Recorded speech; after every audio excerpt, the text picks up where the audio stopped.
Olá, sejam bem-vindos ao vídeo de hoje.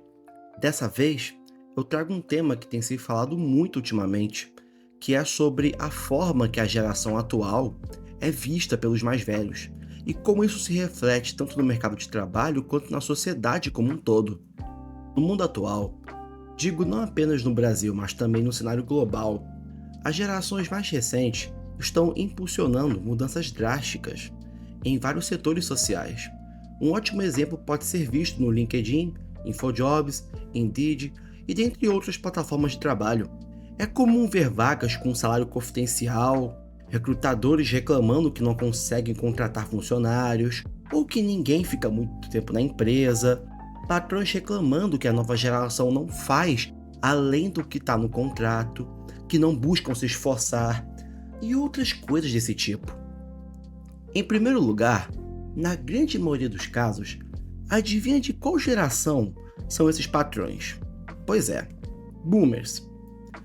O que eles não contam são os motivos que levam a essa dificuldade em contratar e manter novos funcionários.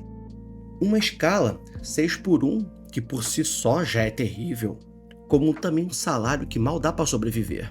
E geralmente, em um ambiente onde se tem a cultura de abuso de poder. Qualquer funcionário com um cargo minimamente acima do seu, automaticamente se enxerga como superior aos outros. Além de gente roubando marmitas dos outros o tempo todo, e o patrão ou gerente não fazendo absolutamente nada em relação a isso, detalhe que se você ainda por cima resolver colocar laxante na sua marmita pra ferrar quem resolver roubar sua marmita, ainda por cima isso é legal, né? Então, complica o negócio. E a coisa apenas piora para quem é PCD, pois qualquer sinal de diferença que você tenha dos demais dentro do ambiente de trabalho já é obrigado a aturar funcionários, sempre te humilhando, falando atrocidades como se você fosse um bobo da corte, e se você reclamar, ainda vão te manipular e inventar a história mais sem sentido possível para fazer que você se sinta culpado por ter ido falar com a gerência. Além disso, é de conhecimento comum o quão cínico um gerente ou patrão consegue ser. Insistem em discursos do tipo: nessa empresa somos uma família, e todo mundo finge que leva a sério, mas basta um corte de orçamento que você é demitido e descartado seu menor pudor. E para crescer lá dentro, caso você não seja um completo puxa-saco, ou não for parente de alguém grande lá dentro, como do gerente ou enfim, você vai ralar e aturar muita escrotice. Seu estômago vira um brejo de tantos sapos que vai ter que engolir, além de muitas vezes custar sua sanidade. Agora pense, trabalhar nessas condições e ainda ganhar um salário mínimo, ou pouco mais do que isso, em uma escala 6 por 1, que ser humano minimamente racional aceitaria isso sem estar desesperado? E é aí que entra outra questão. A geração antiga, os boomers, amam encher a boca para chamar as outras gerações de preguiçosas, de acomodadas, de geração fraca e que não gosta de trabalhar. Mas não veem que a realidade do mercado hoje mudou. Fazer uma faculdade antigamente era sinônimo de vencer na vida e de ter um emprego garantido, e ganhando bem ainda por cima.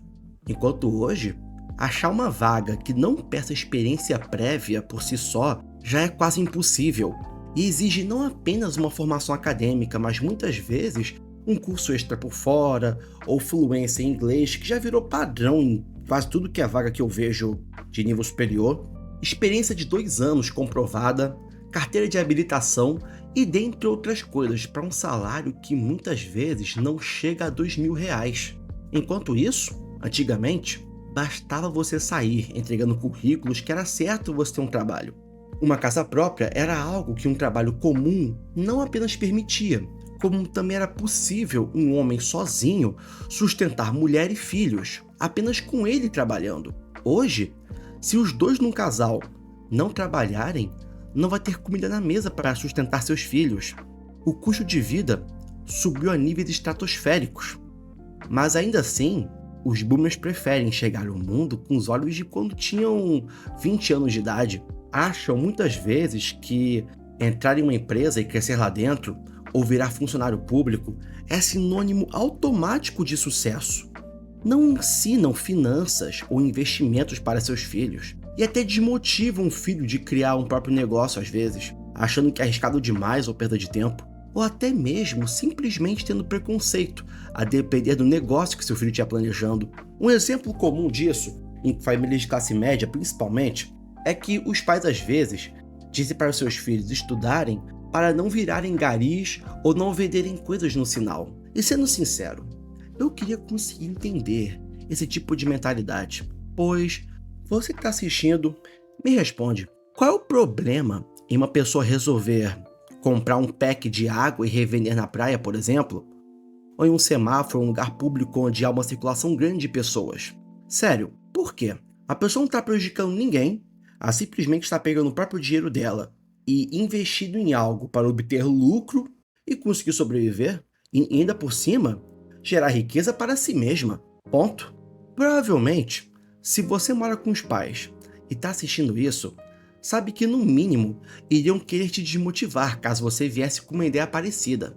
Na mentalidade deles, isso é coisa de quem passa necessidade, de morador de rua, de gente de comunidade, todo esse preconceito baseado em estereótipos, mas sem nenhuma razão lógica por trás. A geração boomer parece querer que os outros ajam e pensem como eles, tenham os mesmos objetivos que eles. Adoram falar que a geração atual não aprende, ou que só sabe ficar no TikTok ou no Instagram ou coisa parecida. Mas muitos não sabem e não conseguem aprender a ir na Play Store no celular e baixar um simples aplicativo. Ainda ficam com preguiça quando alguém tenta ensinar ele a aprender a baixar um WhatsApp, por exemplo. A grande diferença é que, ao contrário dessa geração, as novas gerações elas são cada vez menos conformistas. Elas não aceitam simplesmente estudarem, se formarem para, no final das contas, serem apenas fantoches em algum escritório, trabalhando apenas para ganhar sempre o mesmo salário, enquanto geram cada vez mais dinheiro para quem os contrata. A geração atual tem coragem de apontar o dedo na cara do chefe e rir dele. É a geração que está cada vez mais migrando para trabalhos informais autônomos, buscando trabalhar para si mesmos, mesmo que às vezes até ganhem menos. A geração atual entendeu uma coisa importantíssima. A nossa prioridade deve ser a liberdade pessoal e a nossa paz. O dinheiro é apenas um meio necessário para chegar nesse ponto, para se obter essa liberdade, pois, independente da sua visão política, o nosso mundo funciona à base de lucro e negociações. Mas o detalhe é que não adianta ganhar dinheiro se você joga sua vida fora por isso, ou se você por conta disso mal consegue ver seus filhos e sua família, ou passa a ter que deixar suas crianças com uma babá, ou a serem criadas pelos avós, em vez de você mesmo os criar.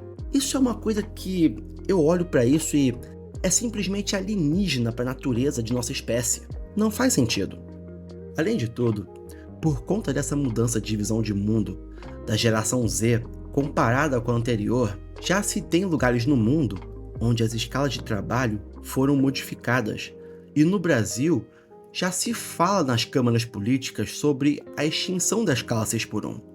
E a melhor parte é que se você, que está vendo isso agora, parar e ir em algum post desse tipo no Instagram, por exemplo, e ver os comentários, é sempre notório que os únicos que reclamam dessas mudanças ou são os patrões ou gerentes, ou algum boomer, alguma pessoa de geração passada, que vai chegar lá dizendo alguma coisa como: na minha época, eu trabalhei sem férias, sem folga e fiquei bem. Essa molecada só quer moleza. Como se, pelo simples fato de ele ter passado perrengue, a gente também seria obrigado a passar. Como se não pudéssemos tentar mudar as coisas.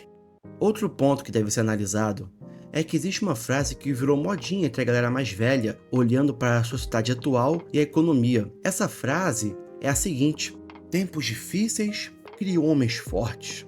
Homens fortes criam tempos bons. Tempos bons criam homens fracos. Homens fracos criam tempos difíceis. E essa frase sempre é dita de modo a entender que a culpa das coisas do mundo de hoje e do estado que a sociedade se encontra é por culpa nossa. Vamos pensar um pouquinho agora. Qual é a geração que vivia antes da nossa, quando a economia não era o desastre que é hoje? Quando a inflação não fazia $1 valer mais de R$5? Quando a carne vermelha era uma coisa comum no prato dos brasileiros? Quando só bastava um trabalho para sustentar a família inteira? Qual geração que nasceu e viveu nesses bons tempos? Essa foi a geração que criou os tempos difíceis do qual estamos sofrendo as consequências hoje. Insistiam e insistem em criar seus filhos para crescerem e trabalhar para os outros apenas. E não bastando isso, quem é a geração que desde os anos 80, mais ou menos, até hoje, está no poder, no Brasil e no mundo afora? Eu acredito que o Lula, Xi Jinping, Trump, Putin e dentre outros líderes mundiais não são da nossa geração. E ainda assim, são pessoas que já eram e ainda são responsáveis por administrarem nações. Como que a culpa da situação atual do mundo é inteiramente nossa, se nem é a nossa geração que está no poder? Pensa bem. Um outro exemplo que vale ser citado, como o próprio Lula disse há uns anos atrás, quando foi falar sobre inteligência artificial, foi a seguinte frase: "Eu estou cansado de ouvir teoria, de ouvir falar desse bicho de inteligência artificial. No país que tem tanta gente inteligente, para que precisa de inteligência artificial? Por que não usamos a inteligência humana que temos aqui?" Meu Deus do céu. Ele claramente não sabia do que estava falando. E a ignorância dessa galera chega a ser assustadora. Parece que pararam no tempo. Eles têm a mania de enxergar o mundo de hoje com os olhos do passado. E aí eu te pergunto, um pessoal desse, com esse nível de conhecimento sobre as tecnologias atuais, administrando nações inteiras, será mesmo que vai dar bom? Será que não vão cometer nenhum grande erro? Pois é, fica a questão a se pensar. Vou deixar isso para sua imaginação. Bem, concluído esse tópico, a mania de uma geração criticar as gerações mais jovens é algo que se tem registro desde antes da Grécia Antiga. Algumas frases como "essa juventude foi estragada até o fundo do coração", "os jovens são malfeitores e preguiçosos, eles jamais serão como a juventude antigamente", "a cultura de hoje não será capaz de manter a nossa cultura". Frases como essa foram encontradas em vasos de argila com mais de 4.000 anos de idade em ruínas na Babilônia. E isso entra em uma outra questão a ser tratada no vídeo: a nostalgia. A sensação de que no seu tempo as coisas eram melhores, ou a sensação de ver algo que remete àquela época. É uma impressão que sempre temos, mas não por simplesmente as coisas serem melhores naquela época, mas por fazerem parte da nossa infância, que geralmente, lógico, sempre tem uma exceção, mas geralmente é a melhor fase da vida de um ser humano. Tudo é mais simples, fazer amigos é mais simples. Quando você é criança, você tem energia de sobra para correr, pular, ralar o joelho, cair de cabeça no gramado, acertar um amiguinho com uma bola, enfim. E daqui a pouco tá tudo bem. As datas comemorativas, elas tinham um significado, não apenas por serem feriados, mas pelas festas e comemorações que se tinham, pela diversão que era sair em um bloco de carnaval e jogar espuma com aqueles sprays dos outros. Eu nem sei se aqueles sprays de espuma de carnaval ainda existem, na verdade. Mas também tem a felicidade que era comer chocolate até passar mal na Páscoa, e por aí vai. Não era preciso muita coisa para ser feliz. E esses tempos não voltam. Quanto mais você envelhece, mais complexas as relações sociais se tornam. Mais difícil é considerar alguém um amigo real. E no final, quando você é adulto, coisas que remetem àquela época trazem parte do sentimento de volta. Mas o que se deve levar em conta é que nem sempre algo que remete a esses tempos é melhor que as coisas atuais. Um exemplo disso são computadores. Quem era da época da internet de escada, que caía se alguém fosse usar o telefone, por exemplo, sabe do que eu tô falando. A nostalgia por si só, ela é algo bom. Ela nos faz valorizar nossa história pessoal. Nossos bons momentos nos dão histórias para contar. Mas ao mesmo tempo ela pode enganar facilmente quem se deixa levar por ela. E essa é a reflexão principal desse tópico. Valorize e aprenda com seu passado. Toda pessoa tem sua história, mas a gente não deve esquecer o dia de hoje nem fugir do nosso futuro. Se prender à nostalgia, às vezes é se cegar para a realidade. Se você assistiu até aqui e gostou do conteúdo, considere deixar seu like e comente o que achou. Isso ajuda muito o canal a crescer. E é isso, pessoal. Até o próximo vídeo. Falou!